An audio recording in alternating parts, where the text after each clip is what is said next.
ดิ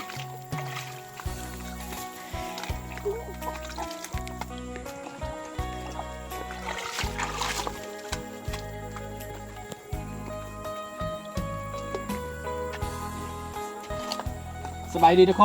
นเนาะหลังจากที่ห่างหายไปนานพอสมควรเรื่องจักว่านี่ ฟันเนาะเจ็บเขี้ยวทุกคนนะเจ็บฟันเป็นอันแบบว่าฟันผุเนาะ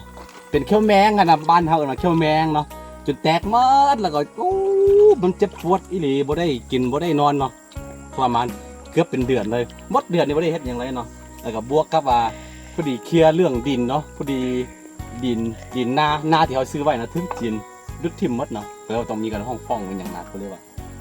อันนั้นเนาะเสียเวลาไปโอเคมันก็ได้เคลียร์กันหมดแล้วเนาะไม่มีปัญหาแล้วพอดีเขาฟ้องเขาแล้วก็แจ้งความเขาเนาะแล้วเนี่ยเขาถอนแจ้งถอนแจ้งความให้เขาอีกเท่านึงเพราะว่าเขามาขอนะเคลียร์กันไปโอเคตอนนี้อาซิมานี่เกี่ยวกับจีนอยู่นี่แหละ นี่คือหัวบอลนี่คือหัวสีไข่น้ำเนาะนี่คือตัวนี้กำลังสิออกมาใหม่อีกเห็นป่ะนี่คือหัวสีไข่น้ำเด้อเนาะฮู้บอกว่าคนจีนเขาเป็นหยังคือสิว่าซื้อเอาไปซื้อไปเฮ็ดหยังเนาะอยากฮู้คือกันเนาะจีนเขารับซื้อเนาะรับซื้อตอนนี้เนาะสิส่งไปจีนจักประมาณ9 โล 10 โลก่อนนะเขาซื้อแพงเนาะอยากฮู้คือกันว่าเขาเอาไปเฮ็ดหยังเขาเอิ้นว่าหัวสีไข่น้ำเนาะตะไคร่น้ำอะไรพี่น้องเอ้ยเนาะเนี่ยสักครู่ไทยพูดไปเป็นยังต้องซื้อแพงเนาะเขาเอาไปเนาะเพราะว่าบ้านเขาบ่มีนะนี่เวลาเป็นดอกมันแบบนี้มามันก็สิล้นลงไปแล้วก็สิเป็นนี่ขึ้นมาแต่ว่าตัวนี้ขึ้นยากเลยพี่น้องเอ้ยเนาะมันต้องอยู่บอนที่แบบว่าอุดมสมบูรณ์แล้วก็ใบมันบ่เอาอีกเอาแต่หากมันนะก็คิดดึงก็ซื้อไปเฮ็ดยังวะอยากหูวะ ที่ไปเฮ็ดยาได้บอก เฮ็ดยาเนาะเฮ็ดได้เอาว่ะ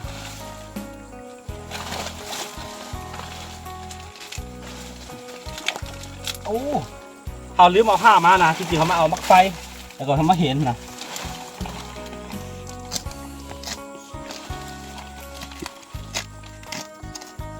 เขาบอกเอาใบมันได้เขาจะเอาแต่อันหักของมันเนาะนี่คือโฮชิไคน้ำจีนก็ซื้อแพงเอาแต่หางนะ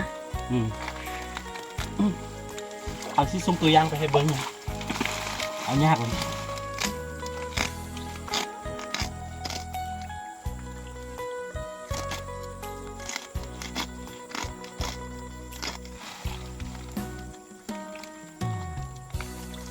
นี่ได้เอาอ่ะ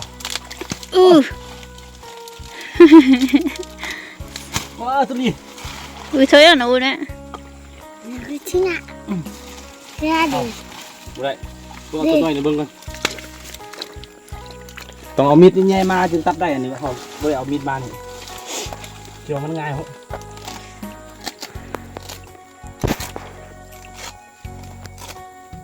บอกไงเหมือนที่คิดเลย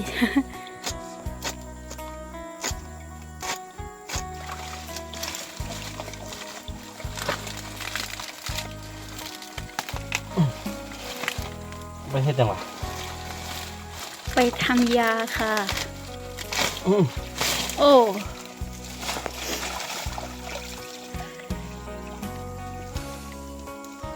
เอาเนี่ยเขาเอาตัวนี้เลยมันบอกบัวส่งอันนี้ไปเบิ่งก่อน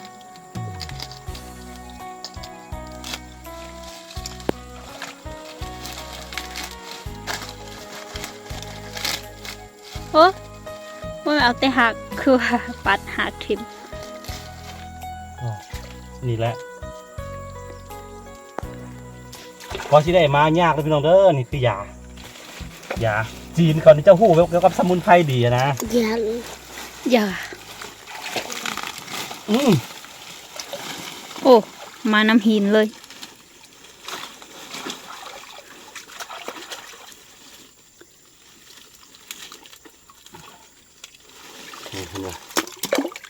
ชื่อไปเฮ็ดยาพี่น้องเอ้ยเนาะโบหู้ว่าเขาไปเฮ็ดยามีหยังมาหู้ใช่ปะเขาไปเฮ็ดยาเขาบ่บอกนะจีนเขาบ่บอกนะ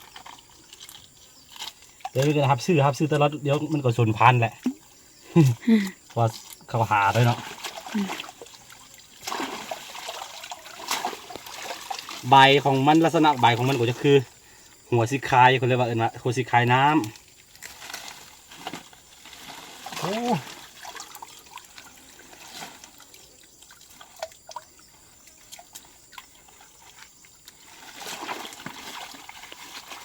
ทุกอย่าง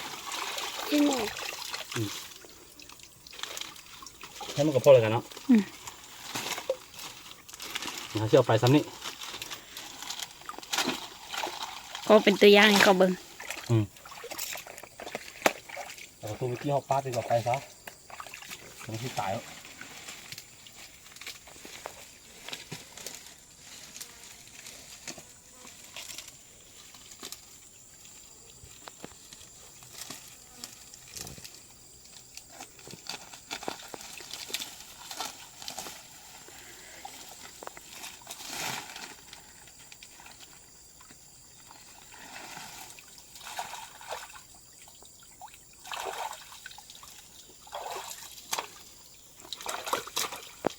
อยู่บ้านพวกทานเนาะมีบ่อแบบนี้แล้วก็ว่าเคยผู้ใดเคยมีประสบการณ์เกี่ยวกับกันเฮ็ดเป็นยานะ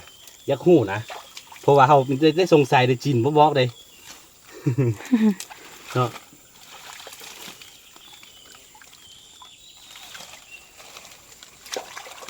เห็นนี่คือสมุนไพรของจีน โอ้ย นี่เป็นอย่างตัวซื้อแพงอะนะยักหู้นี่คือยาสมุนไพรแล้วก็ในระหว่างที่เขากำลังหายาอยู่นี่เจอนี่ อีเพิ่ง เดี๋ยวพึ่งเนาะเขาคุดกินอะไรเลยนะ แม่น โอ้ยคิดฮอดผู้คิดฮอดปลาพี่น้องเอ้ยเนาะพอได้เข้าผู้เข้าปลาโซนนี้แล้วก็มีหลายๆเรื่องเลยตัวต่อไปก็เขาสิเฮ็ดอันนั้นอีกเฮ็ดบ้านอีกเนาะท่านหลังคาบ่ทันไปใส่แล้วทูเขาก็จะได้มกมุ่นอยู่กับนี่แหละ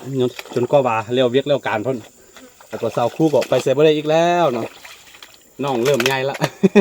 จักเดือนละ 4 เดือนครึ่ง 4 เดือนครึ่งแล้วหาบมื้อนี้หาบไปฝากท้องมาเนาะ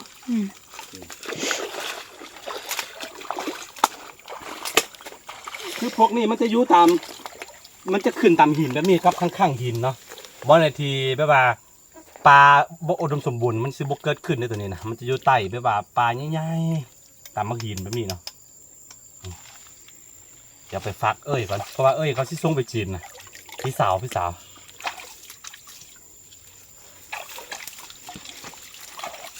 ตัวเลย